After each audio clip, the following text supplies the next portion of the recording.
پھر دوبارہ خطاب ہے، اے بنی اسرائیل یاد کرو میری اس نعمت کو جس سے میں نے تمہیں نوازا تھا، اور اس بات کو کہ میں نے تمہیں دنیا کی ساری قوموں پر فضیلت عطا کی تھی، اور ڈرو اس دن سے جب کوئی کسی کے ذرا کام نہ آئے گا، نہ کسی کی طرف سے سفارش قبول ہوگی، نہ کسی کو فدیہ لے کر چھوڑا جائے گا، اور نہ مجرموں کو کہیں سے کوئی مدد مل سکے گی۔ یاد کرو وہ وقت جب ہم نے تمہیں فرعونیوں کی غلامی سے نجات بخشی۔ اب بنی اسرائیل کو کچھ انعامات یاد کرائے جا رہے ہیں۔ انہوں نے تمہیں سخت عذاب میں مبتلا کر رکھا تھا، تمہارے لڑکوں کو ذبح کرتے تھے اور تمہاری لڑکیوں کو زندہ رہنے دیتے، اور اس حالت میں تمہارے رب کی طرف سے تمہاری بڑی آزمائش تھی۔ بظاہر تو فرعون سب کچھ کر رہا تھا، لیکن آزمائش اللہ کی طرف سے آئی تھی۔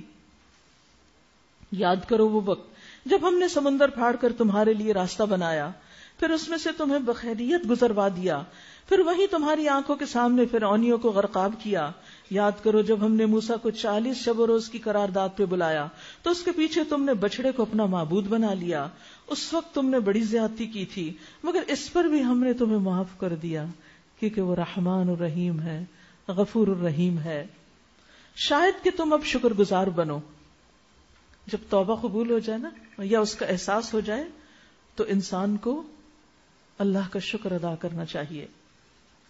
یاد کرو ٹھیک اس وقت جب تم یہ ظلم کر رہے تھے، ہم نے موسیٰ کو کتاب اور فرقان عطا کی تاکہ تم اس کے ذریعے سے سیدھا راستہ پا سکو۔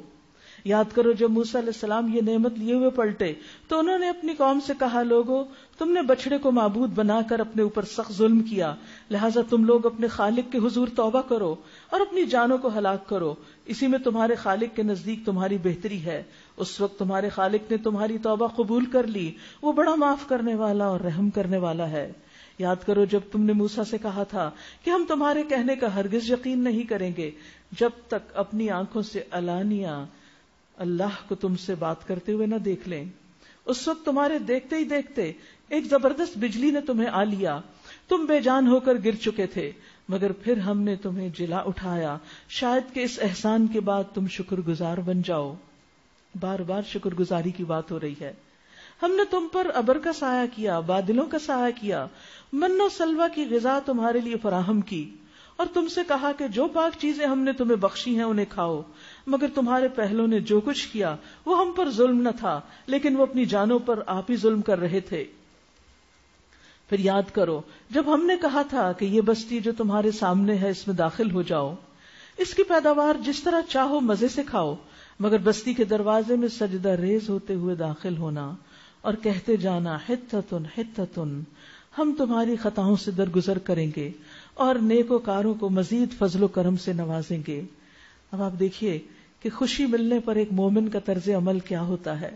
نبی صلی اللہ علیہ وسلم کو جب کوئی خوشی کی بات پیش آتی یا آپ کو کسی بات کی خوشخبری سنائی جاتی تو آپ فوراً اللہ کا شکر ادا کرنے کے لیے سجدے میں گر پڑتے تھے۔ تو یہاں ان کو بھی حکم کیا ہو رہا ہے کہ اللہ تمہیں کامیابی اور ایک نعمت دے رہا ہے، تم شکر گزاری کے ساتھ اندر داخل ہو اس بستی میں، سر جھکا کر اللہ کا شکر ادا کرتے ہوئے اور اپنے گناہوں کی معافی مانگتے ہوئے۔ رسول اللہ صلی اللہ علیہ وسلم فتح مکہ کے موقع پر کس طرح مکہ میں داخل ہوئے تھے؟ آپ اپنے رب کے لیے جھکے ہوئے تھے، یہاں تک کہ اللہ کا شکر ادا کرتے ہوئے آپ کی ٹھوڑی اونٹ کے کجاوے کی پچھلی کڑی کو چھو رہی تھی، یعنی بالکل جھک گئے تھے۔ اور جب آپ مکہ میں داخل ہوئے آپ نے غسل کیا اور 8 رکعت نماز ادا کی۔ تو بندہ مومن اللہ سبحانہ تعالیٰ کی عبادت کی طرف سجدہ شکر بجا لاتا ہے اور اپنی خوشی کا اظہار اللہ کا شکر ادا کر کے کرتا ہے۔ لیکن انہوں نے کیا کیا؟ انہوں نے بالکل اس کے برعکس عمل کیا اور اللہ سبحانہ تعالیٰ کو ناراض کر دیا۔ لیکن انہوں نے یہ دراصل اپنے اوپر ہی ظلم کیا تھا۔ تو فرمایا کہ ہم خطاکاروں سے درگزر کریں گے اور نیکوکاروں کو مزید فضل و کرم سے نوازیں گے۔ مگر جو بات کہی گئی تھی ظالموں نے اسے بدل کر کچھ اور کر دیا، آخر کار ہم نے ظلم کرنے والوں پر آسمان سے عذاب نازل کیا، یہ سزا تھی ان نافرمانیوں کی جو وہ کر رہے تھے۔ یاد کرو جب موسیٰ علیہ السلام نے اپنی قوم کے لیے پانی کی دعا کی تو ہم نے کہا فلاں چٹان پر اپنا عصا مارو، چنانچہ اس سے 12 چشمے پھوٹ نکلے، اور ہر قبیلے نے جان لیا کہ کون سی جگہ اس کے پانی لینے کی ہے۔ اس وقت یہ ہدایت کر دی گئی تھی کہ اللہ کا دیا ہوا رزق کھاؤ پیو اور زمین میں فساد نہ پھیلاتے پھرو، یعنی اللہ سبحانہ تعالیٰ جب نعمت دے اس پہ خوش ہو جاؤ، اسے اچھے راہ میں استعمال کرو اور اللہ کا شکر ادا کرتے رہو. فساد سے پرہیز کرو، کیونکہ جب نعمت کو غلط جگہ استعمال کیا جاتا ہے تو فساد ہوتا ہے. یاد کرو جب تم نے کہا تھا کہ اے موسیٰ ہم ایک ہی طرح کے کھانے پر صبر نہیں کر سکتے، روز روز ایک چیز نہیں کھا سکتے. اپنے رب سے دعا کرو کہ ہمارے لیے زمین کی پیداوار، ساگ، ترکاری، کھیرا، ککڑی، گیہوں، لہسن، پیاز، دال وغیرہ پیدا کرے. تو موسیٰ علیہ السلام نے کہا کیا ایک بہتر چیز کی بجائے تم ادنا درجے کی چیز لینا چاہتے ہو؟ آسمانی غذا کو چھوڑ کر زمینی غذاؤں کے پیچھے جاتے ہو صرف زبان کا ذائقہ بدلنے کے لیے. اچھا ٹھیک ہے، تمہاری مرضی. کسی شہری آبادی میں جا کر رہو، جو کچھ تم مانگتے ہو وہاں مل جائے گا. آخر کار نوبت یہاں تک آ پہنچی کہ ذلت و خواری اور پستی و بدحالی ان پر مسلط ہو گئی اور وہ اللہ کے غضب میں گھر گئے. یہ نتیجہ تھا اس کا کہ وہ اللہ کی آیات سے کفر کرنے لگے، ان کا انکار کرنے لگے اور پیغمبروں کو ناحق قتل کرنے لگے. یعنی جو کوئی انہیں نصیحت کرتا، ہدایت کی طرف بلاتا، اس کو بھی مار ڈالتے. یہ نتیجہ تھا ان کی نافرمانیوں کا اور اس بات کا کہ وہ حدود شرع سے نکل جاتے تھے، حد سے بڑھ جاتے تھے. یقین جانو کہ جو ایمان لائے اور جو یہودی ہوئے اور نصارہ اور صابی، جو بھی اللہ اور روز آخر پر ایمان لائے گا اور نیک عمل کرے گا، اس کا اجر اس کے رب کے پاس ہے اور اس کے لیے کسی خوف اور رنج کا موقع نہیں ہے. تو پھر آپ دیکھیے کہ ایمان اور عمل صالح کی بات ہو رہی ہے. یعنی انسان کسی خاص گروہ سے تعلق رکھتا ہو تو صرف کسی خاص جماعت، گروہ، گروپ میں ہونے سے بات نہیں بنتی. ہر شخص کو انڈیویجولی پرکھا جائے گا کہ اس کے ایمان کا درجہ کیا تھا اور اس کا عمل کیسا تھا. یاد کرو وہ وقت جب ہم نے طور کو تم پر اٹھا کر تم سے پختہ عہد لیا تھا اور کہا تھا کہ جو کتاب ہم تمہیں دے رہے ہیں اسے مضبوطی کے ساتھ تھامنا اور جو احکام اور ہدایات اس میں درج ہیں انہیں یاد رکھنا. اسی طریقے سے توقع کی جا سکتی ہے کہ تم تقوی کی روش پر چل سکو گے، مگر اس کے بعد تم اپنے عہد سے پھر گئے. اس پر بھی اللہ کے فضل اور اس کی رحمت نے تمہارا ساتھ نہ چھوڑا، ورنہ تم کبھی کے تباہ ہو چکے ہوتے. پھر تمہیں اپنی قوم کے ان لوگوں کا قصہ تو معلوم ہی ہے جنہوں نے سبت کا قانون توڑا تھا. یاد رہے کہ ہفتے کا دن یہود کے لیے ایسے ہی محترم تھا جیسے ہمارے لیے جمعے کا دن ہے. ہمیں تو جمعے کے دن نماز کے بعد کام کاروبار کی اجازت ہے، لیکن یہود کے لیے اجازت نہیں تھی. تو ایک خاص قوم جو تھی ان میں سے وہ سمندر کے کنارے رہتی تھی اور ان کا کام مچھلیاں پکڑنا تھا. تو اللہ سبحانہ تعالیٰ نے ان کو منع کیا کہ تم سب کے قانون کو نہ توڑو، اس دن مچھلیاں مت پکڑنا. لیکن انہوں نے کیا کیا کہ وہ جمعے کی شام کو جال لگا دیتے اور اتوار کی صبح نکال لیتے، یعنی ایک ہیلا سازی کی اور اس طرح اللہ کو ناراض کیا. تو اللہ سبحانہ تعالیٰ نے ان کو مسخ کر دیا. ہم نے انہیں کہا کہ بندر بن جاؤ، مطلب انسانیت کے درجے سے گر گئے ہو اور اس حال میں رہو کہ ہر طرف سے تم پر دھتکار پھٹکار پڑے. اس طرح ہم نے ان کے انجام کو اس زمانے کے لوگوں اور بعد کے آنے والی نسلوں کے لیے عبرت اور ڈرنے والوں کے لیے نصیحت بنا کر چھوڑا. یعنی جب کوئی شخص اللہ کی نافرمانی کرتا ہے تو پھر دنیا میں بھی اس پر سزا آتی ہے.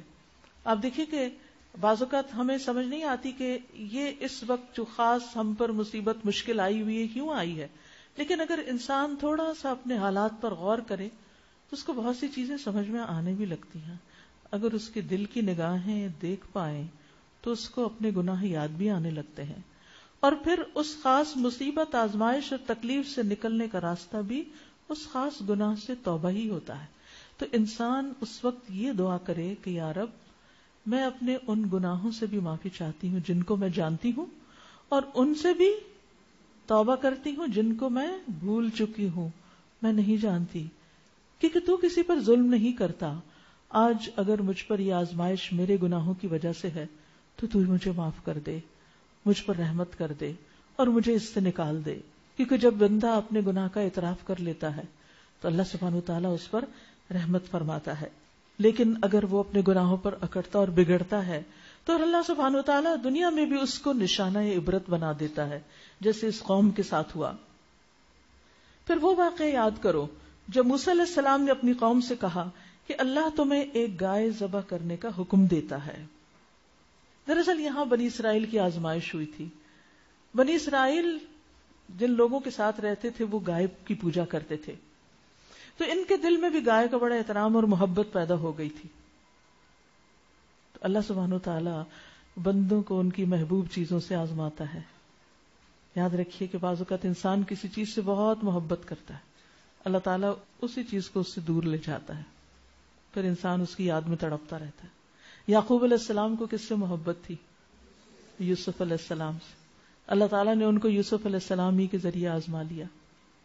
ہم سب کی زندگی میں بھی کوئی یوسف ہوتا ہے، ہم سب کی زندگی میں بھی کوئی نہ کوئی ایسی چیز ہوتی ہے جس کو ہم بہت چاہتے ہیں، پھر اللہ سبحانہ وتعالیٰ اسی کے ذریعے ہمیں توڑتے ہیں، اسی کے ذریعے آزمائش میں مبتلا کر دیتے ہیں، تاکہ ہم کسی اور چیز میں اتنا نہ کھو جائیں کہ اپنے رب کو بھلا دیں.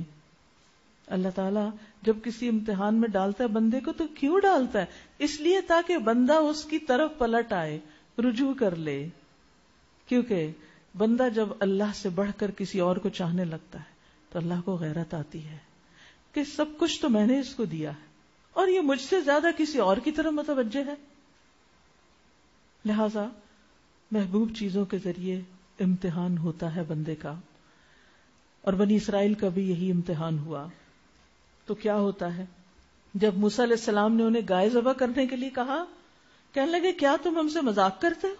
ہم گائے ذبح کریں جس سے ہم اتنی محبت کرتے ہیں، جس کی عقیدت میں مبتلا ہیں؟ موسیٰ علیہ السلام نے کہا میں اس اللہ کی پناہ مانگتا ہوں کہ جاہلوں کی سی باتیں کروں.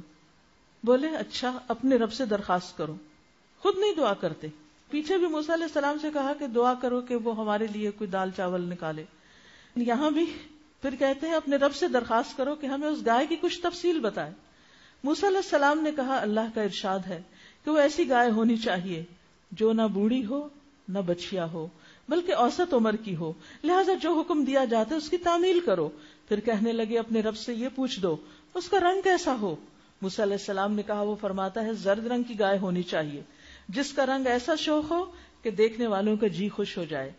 پھر بولے اپنے رب سے صاف صاف پوچھ کر بتاؤ کیسی گائے ہونی چاہیے. ہمیں اس کی تعین میں اشتباہ ہو گئے، میں شک میں پڑ گئے ہیں کون سی گائے ذبح کریں. اللہ نے چاہا تو اس کا پتہ پا لیں گے. انا انشاء اللہ لمہتدون. جب انشاءاللہ کہہ دیا نا انہوں نے تو پھر گائے مل گئی ان کو. موسیٰ علیہ السلام نے جواب دیا اللہ کہتا ہے کہ وہ ایسی گائے ہے جس سے خدمت نہیں لی جاتی، نہ زمین جوتتی ہے نہ پانی کھینچتی ہے، صحیح سالم اور بے داغ ہے. اس پر وہ پکار اٹھے کہ ہاں اب تم نے ٹھیک پتہ بتایا. پھر انہوں نے اسے ذبح کیا اور وہ ایسا کرتے معلوم نہ ہوتے، یعنی کرنے والے نہیں تھے لیکن پھر آخر کار کر ہی لیا. اب دیکھیے کہ جب کبھی ارادے میں کمزوری بھی ہو نا تو تھوڑی سی بھی نیت سچی ہو تو اللہ سبحانہ و تعالیٰ کوئی راستہ بنا ہی دیتا ہے، چاہے پھر وہ کام مشکل ہی کیوں نہ ہو جائے ہمارے لیے. تو ہمیں انشاءاللہ ضرور کہنا چاہیے کہ انشاءاللہ میں یہ کروں گا. بنی اسرائیل کا بھی پورا ارادہ نہیں تھا لیکن انشاءاللہ کہا تو اللہ تعالیٰ نے توفیق دے دی. اس کا یہ مطلب نہیں کہ جو کام کرنے کا ارادہ ہی نہ ہو اس پر آپ انشاءاللہ کہیں، وہ پھر غلط بیانی ہوگی. یعنی ٹھیک ہے ایک ہوتا ہے 100% ارادہ اور نیت، ٹھیک ہے انشاءاللہ. ایک ہوتا ہے ہاں کریں گے پھر ڈرتے ہیں کرنے سے، پھر ہاں کریں نہ کریں پھر کہتے ہیں انشاءاللہ. وہ انشاءاللہ کس لیے ہوتا ہے؟ اپنے آپ کو یقین دلانے کے لیے، اپنے آپ کو پکا کرنے کے لیے کہ ہم کمزور ہیں، ہم نہیں کر سکتے لیکن اللہ کی توفیق سے کر لیں گے. اور پھر آپ دیکھیے کہ نبی صلی اللہ علیہ وسلم کو اللہ سبحانہ وتعالی سورۃ الکہف میں فرماتے ہیں وَلَا تَقُولَنَّ لِشَيْءٍ إِنِّي فَاعِلٌ ذَلِكَ غَدًا إِلَّا أَن يَشَاءَ اللَّهُ. کسی چیز کے بارے میں یہ ہرگز نہ کہیے کہ میں کل یہ کام ضرور کر دوں گا مگر یہ کہ انشاءاللہ، اللہ چاہے تو، کیونکہ ہر کام اللہ ہی کے چاہنے سے ہوتا ہے، صرف ہمارے چاہنے سے نہیں. وَمَا تَشَاءُونَ إِلَّا أَن يَشَاءَ اللَّهُ وَإِذْ قَتَلْتُمْ نَفْسًا فَادَّارَأْتُمْ فِيهَا. اور تمہیں یاد ہے وہ واقعہ جب تم نے ایک شخص کی جان لی تھی، پھر اس کے بارے میں جھگڑنے اور ایک دوسرے پر قتل کا الزام تھوپنے لگے تھے، اور اللہ نے فیصلہ کر لیا تھا کہ جو کچھ تم چھپاتے ہو وہ اسے کھول کر رکھ دے گا. اس وقت ہم نے حکم دیا کہ مقتول کی لاش کو اس کے ایک حصے سے ضرب لگاؤ. دیکھو اس طرح اللہ مردوں کو زندگی بخشتا ہے اور تمہیں اپنی نشانیاں دکھاتا ہے تاکہ تم سمجھو، مگر ایسی نشانیاں دیکھنے کے بعد بھی آخر کار تمہارے دل سخت ہو گئے، پتھروں کی طرح سخت، بلکہ سختی میں کچھ اس سے بھی بڑے ہوئے، کیونکہ پتھروں میں سے تو کوئی ایسا بھی ہوتا ہے جس میں سے چشمے پھوٹ بہتے ہیں، کوئی پھٹتا ہے اور اس میں سے پانی نکل آتا ہے، اور کوئی اللہ کے خوف سے لرز کر گر بھی پڑتا ہے۔ اللہ تمہارے کاموں سے غافل نہیں ہے۔ اللہ سبحانہ وتعالیٰ نے دلوں کی سختی کو پتھروں کی سختی سے مثال دی ہے، کیونکہ پتھر جو ہے وہ لوہے سے بھی زیادہ سخت ہوتا ہے۔ لوہا اور سیسا اگرچہ بہت سخت ہوتے ہیں لیکن جب آگ میں پگھلائے جائیں تو پگھل جاتے ہیں، لیکن پتھر پگھلتے نہیں ہیں، پتھر نہیں پگھلتے۔ تو یاد رکھیے کہ انسان کو اللہ سے دعا کرتے رہنا چاہیے کہ اللہ مجھے دل کی سختی سے بچانا، دل سخت نہ ہو۔ یاد رکھیے کہ دل کی قوت پسندیدہ ہے، دل کی سختی قابل مذمت ہے۔ دل مضبوط ہونا چاہیے لیکن سخت نہیں ہونا چاہیے، نرمی ہونی چاہیے لیکن کمزوری نہیں ہونی چاہیے۔ یہ دل کی مختلف کیفیات ہیں، اور نرم دل اللہ کو بہت پسند ہے۔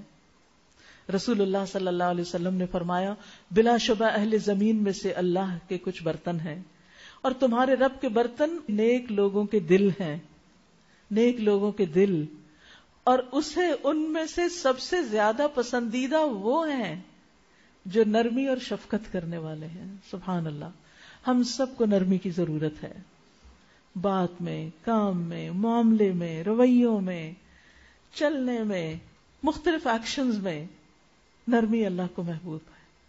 تو جن دلوں میں نرمی ہے، کمزوری نہیں، بزدلی کی بات نہیں ہو رہی، نرمی ہے، دوسروں کے لیے رحمت کے جذبات ہیں، شفقت کے جذبات ہیں، دوسروں کے لیے آسانی کرنے کا احساس ہے جن کے اندر، جو دوسروں کا دکھ درد محسوس کر سکتے ہیں، ایسے دل اللہ کو بہت محبوب ہیں۔ اپنے دل کا جائزہ لیجئے، اس میں دوسروں کے لیے کیا ہے؟ پھر وہی بات، کیا ہم دینے والے ہیں؟ کیا ہم دوسروں کا دکھ درد محسوس کرنے والے ہیں؟ اور کچھ نہیں تو دعائیں ہی دینے والے ہیں۔ ہم بعض اوقات کسی کے لیے کچھ نہیں کر سکتے چاہنے کے باوجود، بہت سی مجبوریاں ہر ایک کو لاحق ہوتی ہیں، دعا تو دے سکتے ہیں، کسی کے دکھ میں آنسو تو بہا سکتے ہیں۔ تو آنسو کا بہنا جو ہے یہ بھی دل کی نرمی کی علامت ہوتا ہے۔ اور پھر یہاں آپ یاد رکھیے کہ ایک اور بات بڑی اہم پتہ چل رہی ہے کہ پتھروں کے اندر بھی اللہ کا خوف ہے۔ پتھر بڑی مفید چیز بھی ہے، اور سنگ دل لوگوں سے تو پتھر ہی زیادہ مفید ہے، کیونکہ ان میں سے پانی بھی نکلتا ہے، وہ گر بھی پڑتے ہیں، پہاڑوں کی چوٹیوں سے بھی وہ نیچے آ جاتے ہیں۔ مجاہد کہتے ہیں کہ پہاڑ کی چوٹی سے کوئی پتھر نہیں گرتا، نہ ہی کسی پتھر سے کوئی چشمہ پھوٹتا ہے، اور نہ اس سے پانی نکلتا ہے، مگر صرف اللہ کے خوف سے، اور اس بات کو قرآن لے کر نازل ہوا ہے۔ تو پتھروں کے اندر بھی ایک احساس ہے، ایک شعور ہے۔ اسی لیے اللہ تعالیٰ فرماتے ہیں نا، لو انزلنا هذا القرآن على جبل لرأيته خاشعا متصدعا، کس سے؟ من خشیت اللہ۔ اگر یہ قرآن ہم کسی پہاڑ پہ نازل کرتے تو تم دیکھتے کہ وہ پھٹ جاتا، اللہ کے خوف سے ٹکڑے ٹکڑے ہو جاتا، جھک جاتا، اس کے اندر عاجزی پیدا ہو جاتی، دب جاتا۔ کس سے؟ من خشیت اللہ۔ پہاڑوں میں اللہ کی خشیت ہے، پہاڑ اللہ سے ڈرتے ہیں۔ کیا ہے انسان، تو نہیں ڈرتا؟ کیونکہ جو اللہ سے ڈرتا ہے وہ گناہ چھوڑ دیتا ہے، وہ غلط کام چھوڑ دیتا ہے، وہ ہر اس چیز کو چھوڑ دیتا ہے جو اس کے ضمیر پر بوجھ بنے۔ افتطمعون ان یؤمنوا لکم وقد کان فریق منہم یسمعون کلام اللہ ثم یحرفونہ من بعد ما عقلوہ وہم یعلمون۔ پتھر دل لوگوں کی بات کر کے پھر بنی اسرائیل کی طرف بات پھیری جا رہی ہے کہ ان کے رویے دیکھو، اے مسلمانوں، اب کیا ان لوگوں سے تم یہ توقع رکھتے ہو کہ یہ تمہاری دعوت پر ایمان لے آئیں گے؟ حالانکہ ان میں سے ایک گروہ کا شیوا یہ رہا ہے کہ اللہ کا کلام سنا، پھر خوب سمجھ بوجھ کر دانستہ اس میں تحریف کی، تبدیلی کی۔ یعنی یہ تو اللہ کے کلام کے ساتھ یہ مذاق کرتے رہے ہیں، اس کو بدل دیتے، خود کو نہیں بدلتے، اللہ کا کلام بدل دیتے ہیں۔ یہ سنگ دل لوگ ہی تو کر سکتے ہیں، نرم دل لوگ، اللہ سے ڈرنے والے لوگ تو نہیں کر سکتے. اور جب ایمان والوں سے ملتے ہیں تو کہتے ہیں کہ ہم بھی انہیں مانتے ہیں، اور جب آپس میں ایک دوسرے سے اکیلے میں بات کرتے ہیں تو کہتے ہیں بے وقوف ہو گئے ہو، ان لوگوں کو وہ باتیں بتاتے ہو جو اللہ نے تم پر کھولی ہیں، تاکہ تمہارے رب کے پاس تمہارے مقابلے میں انہیں حجت میں پیش کریں. اور کیا یہ نہیں جانتے کہ جو کچھ یہ چھپاتے ہیں اور جو کچھ ظاہر کرتے ہیں اللہ کو سب باتوں کی خبر ہے، اللہ کو سب باتوں کا علم ہے. ان میں ایک دوسرا گروہ امیوں کا ہے جو کتاب کا تو علم نہیں رکھتے. امی کون ہے؟ جو کتاب کا علم نہیں رکھتے. امانی کے بارے میں کہا جاتا ہے کہ امانی سے مراد بغیر فہم اور تدبر کے تلاوت ہے. یعنی ایک تو ان کے علماء تھے جو کتاب کو سمجھ کے پڑھتے تھے، جانتے تھے کیا لکھا ہوا ہے، اور عوام جو تھے وہ بغیر سمجھے پڑھتے تھے، وہ بھی پڑھتے تھے لیکن سمجھتے کچھ نہیں تھے، خالی تلاوت. تو امانی کیا ہے؟ بغیر فہم کے صرف تلاوت، یعنی کچھ پتہ نہیں کیا پڑھا جا رہا ہے کتاب میں سے. وَإِنْهُمْ إِلَّا يَظُنُّونَ، اور وہ محض وہم و گمان پر چلتے ہیں. بس ہلاکت اور تباہی ہے ان لوگوں کے لیے جو اپنے ہاتھوں سے شرع کا نوشتہ لکھتے ہیں، کتاب کو اپنے ہاتھوں سے لکھتے ہیں، پھر لوگوں سے کہتے ہیں یہ اللہ کے پاس سے آئی ہے، خود ساختہ دین اللہ سے منسوب کرتے ہیں تاکہ اس کے معاوضے میں تھوڑا سا فائدہ حاصل کر لیں. ان کے ہاتھوں کا یہ لکھا بھی ان کے لیے تباہی کا سامان ہے، اور ان کی یہ کمائی بھی ان کے لیے موجب ہلاکت ہے. وہ کہتے ہیں دوزخ کی آگ ہمیں ہرگز چھونے والی نہیں، ہم دوزخ میں نہیں جانے والے ہیں، اللہ یہ کہ چند روز کی سزا مل جائے تو مل جائے. ان سے پوچھو کیا تم نے اللہ سے کوئی عہد لے رکھا ہے جس کی وہ خلاف ورزی نہیں کرے گا؟ یا بات یہ ہے کہ تم اللہ کے ذمے ڈال کر ایسی بات کہہ دیتے ہو جن کے متعلق تمہیں علم نہیں کہ اس نے ان کا ذمہ لیا ہے. آخر تمہیں دوزخ کی آگ کیوں نہ چھوئے گی؟ جو بھی بدی کمائے گا، برا کرے گا اور اپنی خطاکاری کے چکر میں پڑا رہے گا، نہیں اسی سرکل میں گھومتا رہے گا، اس سے باہر نہیں نکلے گا. یعنی گناہ کرنے کے بعد گناہ پر گناہ، گناہ پر گناہ. کیونکہ ہوتا یہ ہے کہ جب انسان ایک گناہ کرتا ہے تو اس سے اس کے لیے دوسرے گناہ کا راستہ کھل جاتا ہے، وہاں سے ایک تیسرا اور چوتھا، اور پھر انسان اسی وش سرکل میں پھنس جاتا ہے، اس دلدل میں دھس جاتا ہے، اس سے باہر نہیں نکلا جاتا. اسی طرح جب انسان نیکی کرتا ہے تو ایک نیکی کی قبولیت کی علامت کیا ہوتی ہے کہ اس کے بعد ایک اور نیکی کا موقع مل جاتا ہے، ایک اور نیکی کو دل چاہتا ہے، ایک اور نیکی، پھر ایک اور راستہ، پھر ایک اور راستہ. کیونکہ جو جس راستے پر چلتا ہے اس راستے کی نئی نئی چیزیں ایکسپلور کرتا چلا جاتا ہے، اس کے لیے نئے راستے اور نئے اپرچونٹیز ہوتی ہیں.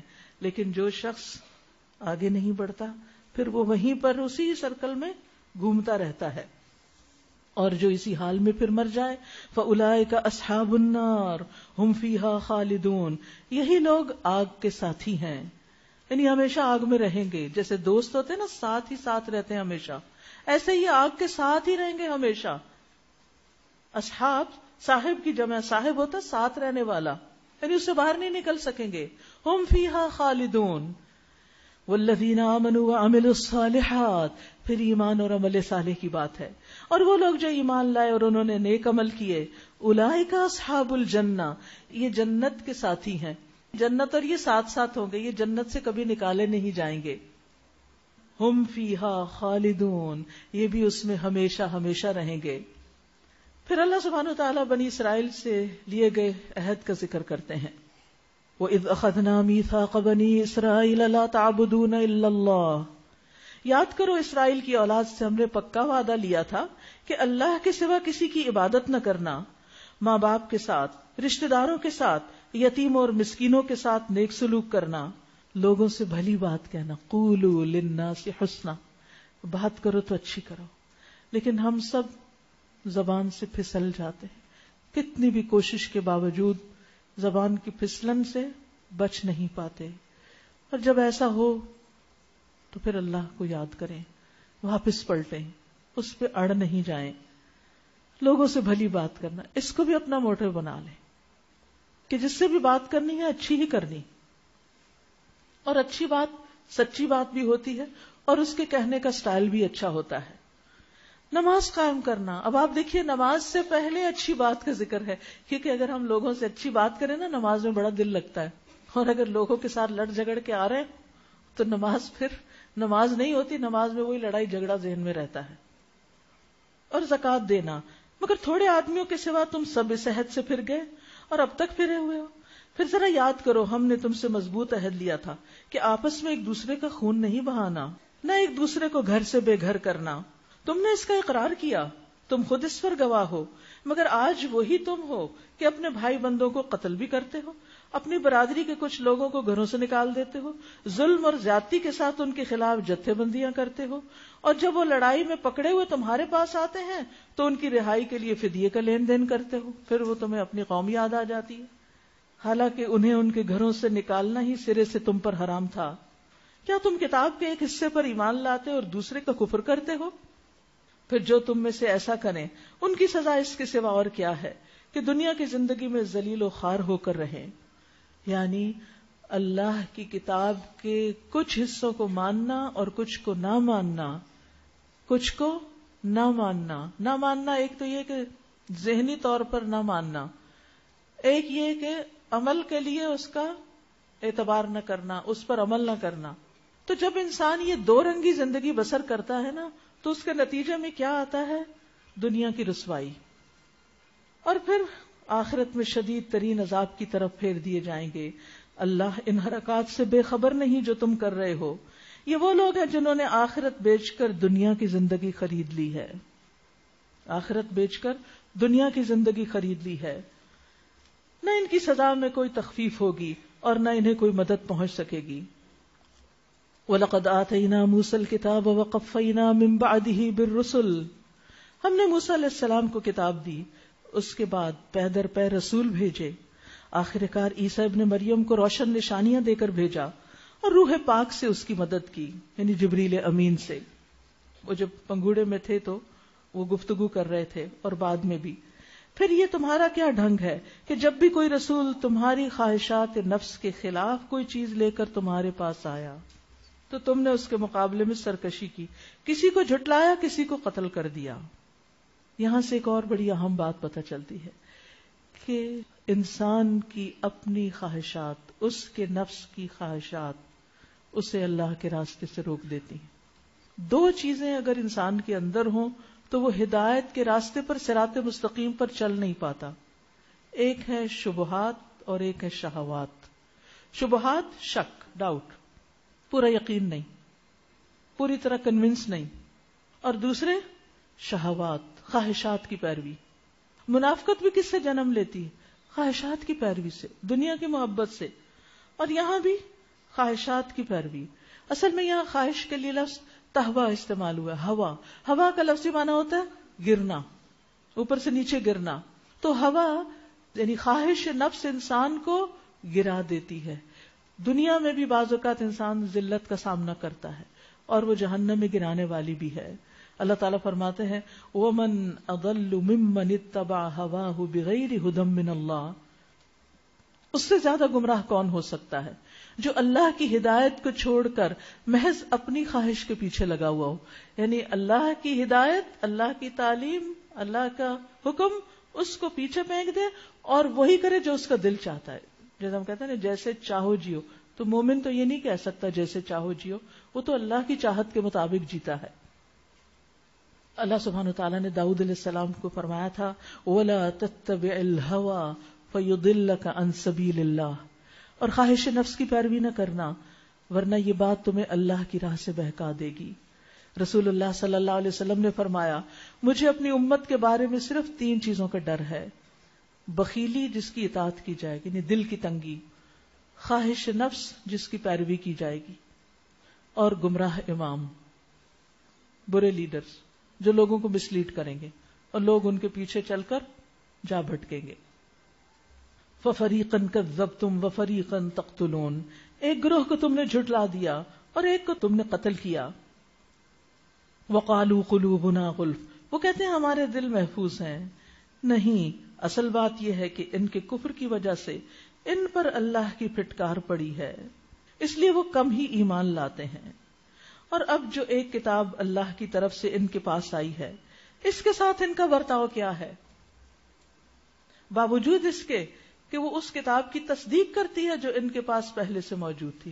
یعنی بنی اسرائیل یا یہود جو ہیں وہ اس کتاب یعنی قرآن کے ساتھ کیا معاملہ کر رہے ہیں، حالانکہ اس سے پہلے وہ خود کفار کے مقابلے میں فتح و نصرت کی دعائیں مانگا کرتے تھے. یعنی رسول کی آمد سے پہلے اور رسول صلی اللہ علیہ وسلم کی لائی ہوئی تعلیمات سے پہلے وہ عربوں کو کہا کرتے تھے کہ ایک رسول ہم میں آنے والا ہے جس کے ساتھ مل کر ہم تمہارا مقابلہ کریں گے اور یعنی کہ تم کو شکست دیں گے اور تمہارے مقابلے میں کامیاب ہوں گے، اور اللہ سے دعائیں بھی کرتے تھے. مگر جب وہ چیز آ گئی جسے وہ پہچان بھی گئے تو انہوں نے اسے ماننے سے انکار کر دیا. اللہ کی لعنت ان منکرین پر، کیسا برا ذریعہ ہے جس سے یہ اپنے نفس کی تسلی حاصل کرتے ہیں کہ جو ہدایت اللہ نے نازل کی ہے اس کو قبول کرنے سے صرف اس ضد کی بنا پر انکار کرتے ہیں کہ اللہ نے اپنے فضل میں سے اپنے جس بندے کو خود چاہا نواز دیا. یعنی ان کا اصل مسئلہ کیا تھا؟ انا کا مسئلہ، ضد کا مسئلہ کہ رسول اللہ صلی اللہ علیہ وسلم بنو اسماعیل میں سے کیوں آئے، بنی اسرائیل میں سے کیوں نہیں آئے.